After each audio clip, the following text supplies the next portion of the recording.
De volta com o Jornal do Rio e é hora de falar de futebol. Boa noite, Bruno Valois. Boa noite, tudo bem, Camila? Tudo bem. O que foi o Vasco, hein? Torcida pediu, Cristóvão saiu, pedido atendido, né?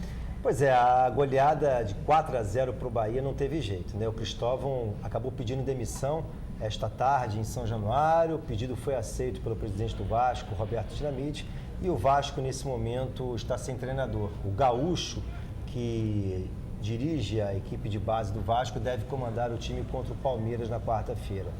Assim, Camila, eu acho que, evidentemente, que a cultura do futebol, ela acaba sempre sobrando para o treinador, a gente já está acostumado com isso, especialmente aqui no Brasil. Mas eu acho que a diretoria do Vasco errou, porque o Cristóvão fazia um trabalho muito bom.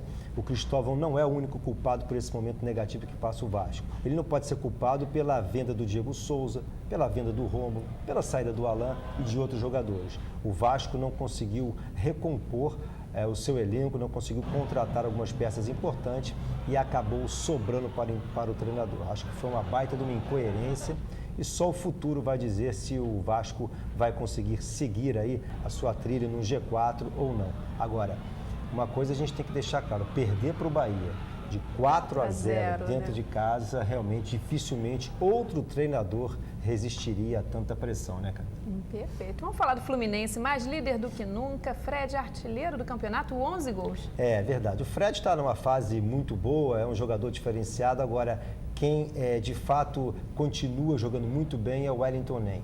Eu não consigo entender alguns jogadores na seleção brasileira e o que o Wellington Nem faz fora da seleção brasileira. É um jogador, como eu já disse, diferenciado, driblador, sabe carregar uma bola, tem ótimas assistências e o Fluminense continua numa fase iluminada, embora ontem acho que o Abel tenha mexido mal no time, por muito pouco o Internacional não empatou o jogo no fim da partida. E o Botafogo, terceira vitória consecutiva no campeonato, Oswaldo fica mais tranquilo depois? Eu acho que sim. Bom, enfim, o Oswaldo viveu um momento muito semelhante quando o Cristóvão, depois que perdeu para o São Paulo. Mas enfim, a vitória do Botafogo foi boa, mas não foi convincente. O Botafogo passou um sufoco grande no segundo tempo contra o Náutico, mas o importante foi a vitória, os 3-1, e foi a terceira vitória consecutiva do Botafogo, que fica aí a 2 pontos do Vasco. Mas eu acho que o Botafogo segue sendo um time muito inconstante e ainda inseguro no Campeonato Brasileiro, Camila. E ao contrário do Botafogo, o Flamengo é a terceira derrota consecutiva também. O Flamengo tem um jogo decisivo quarta-feira contra o Santos. Se o Flamengo perder para o Santos na quarta-feira,